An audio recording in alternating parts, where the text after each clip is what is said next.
రెండోది భారతదేశంలో కూడా కేసీఆర్ గారిని చూసి కాపీ కొట్టే మోడల్ ఆలోచించారు.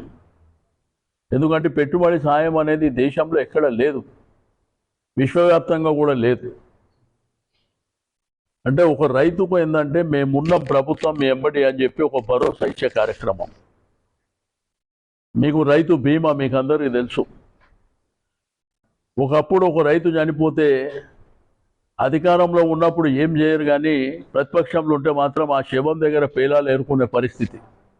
ఆడ పోయి పెద్ద సానుభూతి చెప్పినట్టు, ఏడ్చినట్టు, లేకపోతే 5 లక్షలు కావాలి 3 లక్షలు కావాలని డిమాండ్ చేసినట్టు తెల్లారి మీ పత్రికల్లో మీడియాలో వచ్చే విధంగా రాజకీయ నాయకులు చేసేటువంటి డ్రామాలకు కేసీఆర్ గారు ఫుల్ స్టాప్ పెట్టారు.